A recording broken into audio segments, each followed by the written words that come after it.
the game in your area. Where Colin was right, where Colin was wrong. Top of the hour. Guys, don't be the guy in the room. Long, sloppy looking untucked shirt. Go to untuckit.com, code Colin. Untuckit.com, code Colin. The new fall arrivals are in. Fall's almost over. Get out there. Greg Jennings joining me, one of my absolute favorites, multiple-time Pro Bowler, a Super Bowl champ with the Packers. And I want to show you a play yesterday. And I don't want to go crazy because all these young quarterbacks, you know, like Dak was bad yesterday. I still love Dak.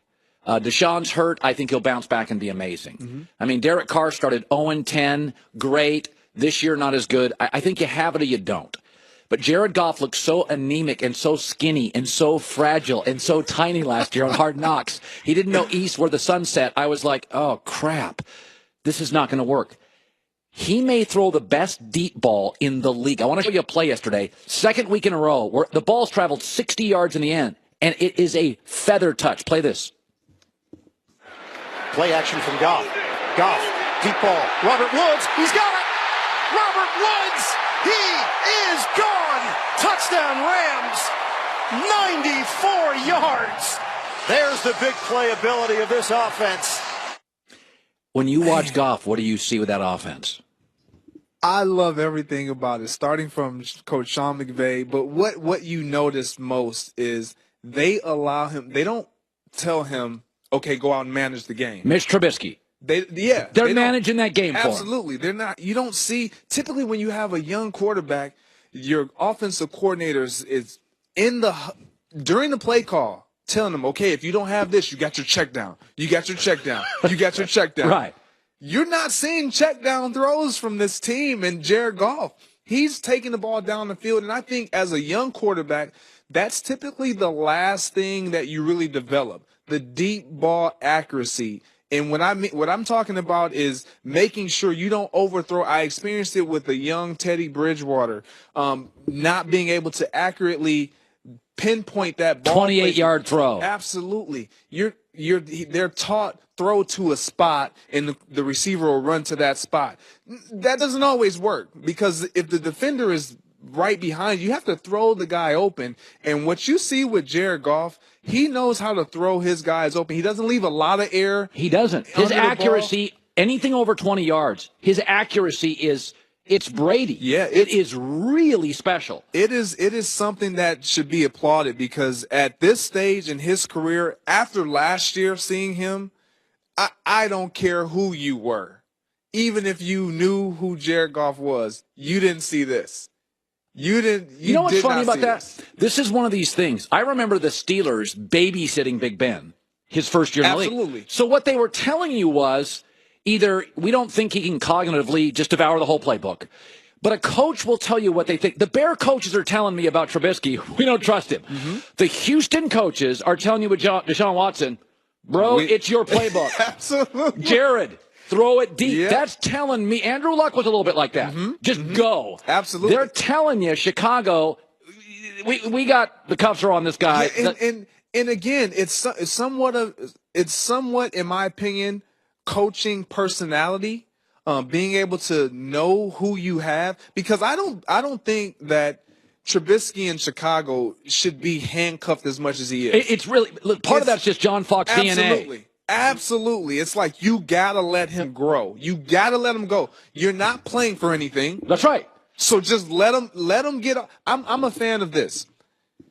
If you as a coordinator or as a head coach, if you're telling me what I should be doing, I'm going to make the mistakes based on what you're telling me. I'm not going to make my own personal mistakes yet. So once you get to the point to where you're no longer telling me who to throw the ball to or telling me where I should go with the ball, then now I'm going to make my own mistakes. So there's double mistakes that I'm going to have to overcome. Yours and mine. Yours and mine. So just let them make their own, and they'll learn a lot quicker. Okay, I got to tell you, a team that drives me crazy, and I've been saying this now for 2 years, Pete Carroll and Mike Tomlin, they can coach, but they rely so heavily on emotion. And so when you unplug the Seattle crowd, send the Seahawks on the road, it's not the same team. You unplug the crowd, send the Steelers on the road, it's not the same team. And both teams, there are moments when I'm like, it's not that Pete and Mike don't know what they're doing, but they are so reliant on emotion. And you watch Pittsburgh away from home, they're like immature. Like I watch the Steelers, I'm like, That's a gifted team, but they drive me nuts. Did you ever plan a team? Because you were mostly Packers, and they don't find. I mean, Martellus Bennett, they couldn't even handle him. Have you played in an immature locker room? I have. I was down in Miami with a very immature locker room, a very young locker room, an inexperienced locker room, and even with having a guy like an Ndamukong Suh, his perception that everybody had of him wasn't the greatest. So he was a very to himself, individually driven player. And that's what it boils down to. So that locker room was a bunch of eyes. It was a bunch of eyes, absolutely.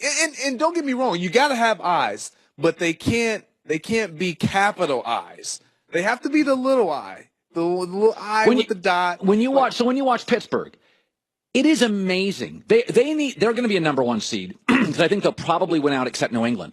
But I'm telling you, New England on the road and at home, Peyton Manning home and when I like New Orleans this weekend, home and away, veteran coach, I'm like, they're all good. Like Pittsburgh, you send them on the road. By the way, this was off a bye.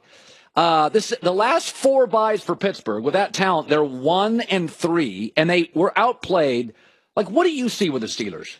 I just see a team that, and again, everyone does it. You go into a game mentally different every week. I don't care what you say in the media. Oh yeah, we take every team the same way. Our focus is just as high as if we're playing the Patriots as if we're playing the Browns. That's a lie. It's not.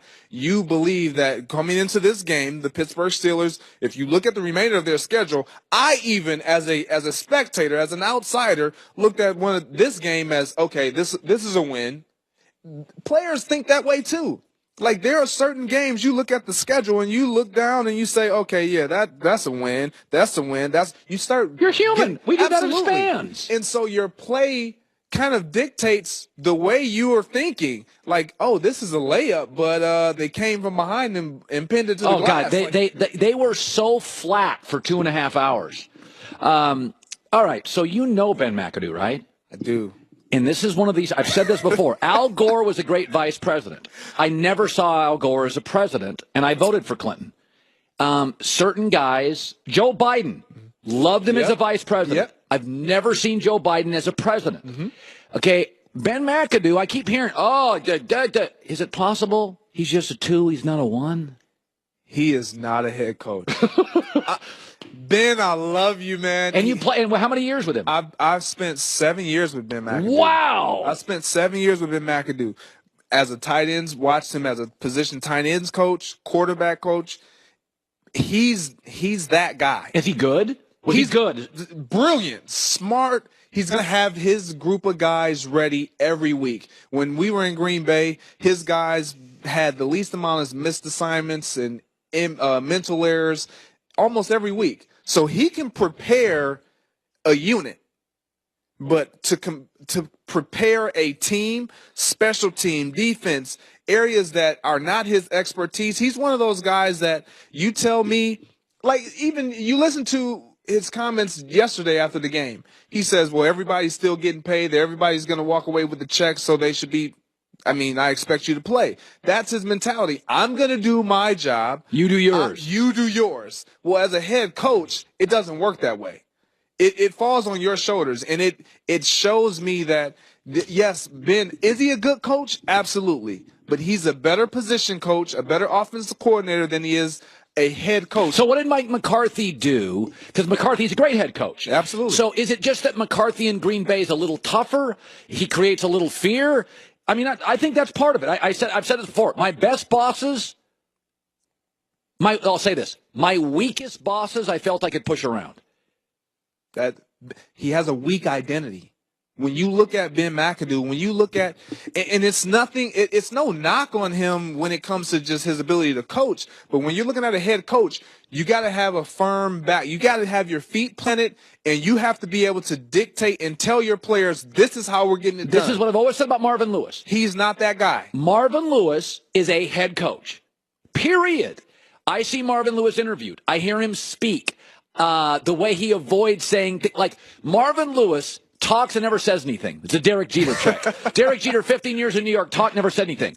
Ben McAdoo, every time he opens his mouth, he says too much. Yep. Like Marvin Lewis at a podium, you're like, it's presidential. Like that's why I crush Cam. Mm-hmm. Like Russell Wilson is boring. So is Brady. Never get you in trouble on the podium. Cam, he'll create trouble where it doesn't exist. There is something to be said about, and I agree with you. I like what you said. Feet firmly planted. Absolutely. When you look at Ben McAdoo, when I was preparing, like Dave Pagan, he's like, let me show you this. I had never seen this interview, this post-game interview where Ben McAdoo was asked, so what was your adjustment at halftime? I can't remember who they were playing. And he literally, that's what he did. Said no, he didn't even give a response. He just, Okay, like, that's a vice president. Like, that's what vice presidents do. I'm like, Ben, you can't do that. Now, like, are not acceptable. Yeah, that's a position. I mean, his strength lies in a position coach or offensive coordinator. That's bottom line. All right, great seeing you, bud. Show her how thankful you are this holiday season. 1-800-Flowers.com, code HERD. 24 multicolored roses, just $24. Greg Jennings, no surprise, money again. Well, Colin was right.